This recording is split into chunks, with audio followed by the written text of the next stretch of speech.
여러분 안녕하세요. 선한니치입니다. 다가구를 살 때 내 자금이 얼마나 있어야 하는지 궁금하지 않으세요? 몇 년 전만 해도 다가구는 세입자의 보증금과 대출을 이용해서 자기 자금이 적게 들어가는 상품이었습니다. 하지만 전세 사기가 사회 문제가 되면서 보증금을 이용한 소액 투자가 어려워졌습니다. 요즘 전세 세입자를 받으려면 전세 보증보험을 필수로 가입해야 합니다. 하지만 다가구 주택은 이 조건을 충족시키기가 상당히 어렵습니다. 지금부터 가장 보편적인 허그의 기준을 살펴보겠습니다. 보증 내용은 전세계약 종료 시 임대인이 임차인에게 반환해야 하는 전세 보증금의 반환을 책임지는 것입니다. 보증 대상 전세 보증금은 수도권 7억 원, 그 외의 지역은 5억 원 이하입니다. 신청 기한은 전세 계약 기간의 2분의 1 경과 전까지입니다. 2023년까지는 100%를 인정해 주었는데 올해부터는 90%로 비율을 내렸습니다. 선순위 채권 등이란 해당 물건이 경매에 넘어갔을 때 보증 신청인의 전세 보증금보다 순위가 앞에 있어서 먼저 받아갈 수 있는 돈을 말합니다. 아파트는 보통 선순위 채권자가 은행밖에 없잖아요. 하지만 다가구는 세입자가 여러 명이기 때문에 먼저 전입신고된 세입자의 보증금을 따져봐야 합니다. 다음은 보증 조건을 보겠습니다.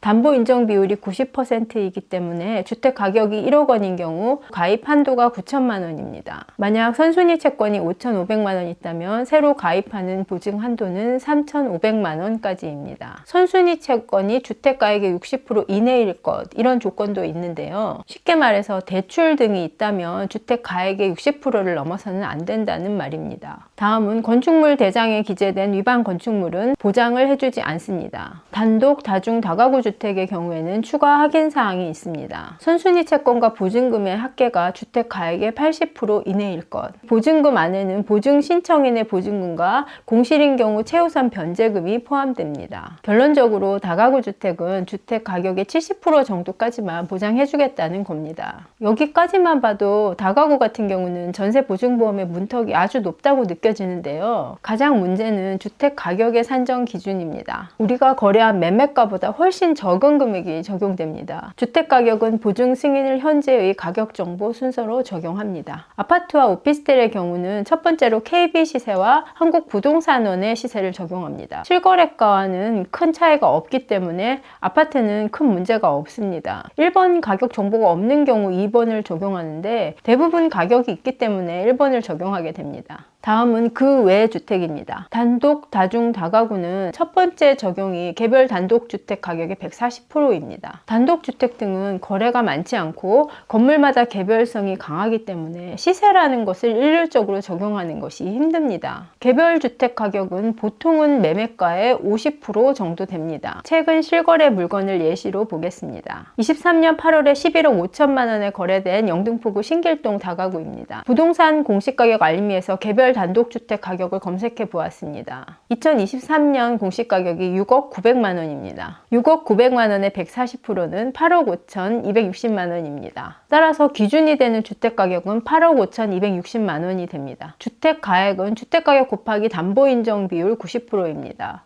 대출은 주택 가액의 60% 이내에 가능합니다. 가장 중요한 것은 대출과 보증금의 합계인데요. 주택 가액의 80% 이내인 6억 1,387만 원 정도 됩니다. 실거래가가 11억 5천만 원이었습니다. 보증보험에 가입하려면 총 레버리지가 6억 1,387만 2천 원 이내이어야 합니다. 본인 자금이 5억 3,600만 원 가량 있어야 한다는 얘기입니다. 이것은 세금을 전혀 포함하지 않은 돈입니다. 다가구를 살 때 내 자금이 얼마나 있어야 하는지 궁금증이 풀리셨나요? 저는 항상 자기 자금이 50% 정도 있어야 한다고 말씀을 드리고 있습니다. 2023년 허그의 대입 변제액은 3조 5,500억 원입니다.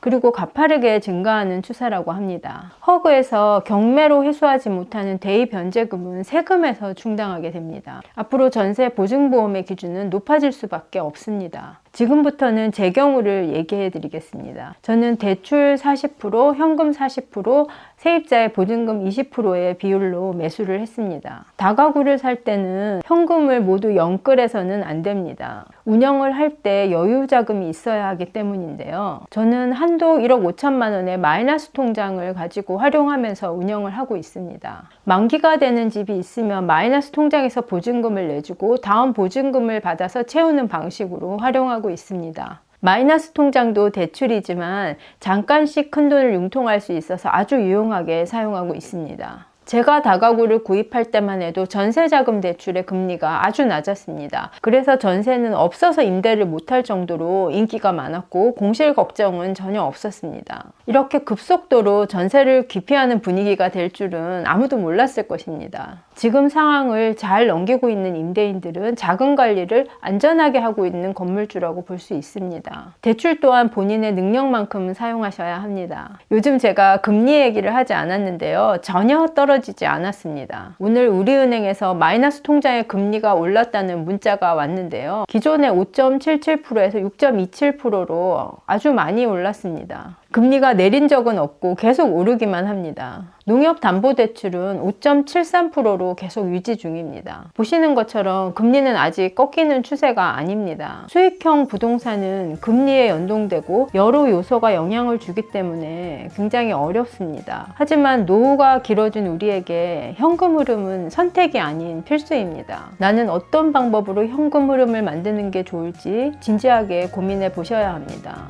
저는 다가구를 목표로 정하신 분들에게 양질의 정보를 제공하도록 노력하겠습니다. 오늘도 영상 시청해 주셔서 감사합니다.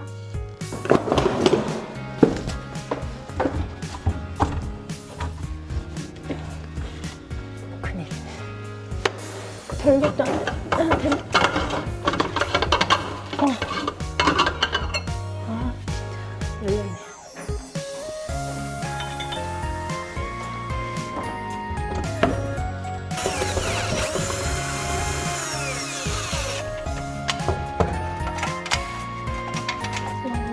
콘넥트 연결되어 있는 것 같아요. 분리를 하시고요.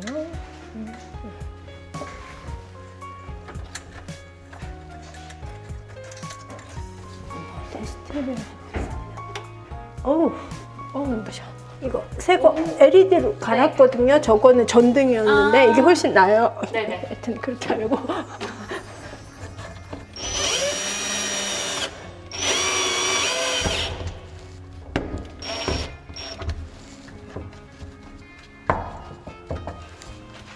같은데.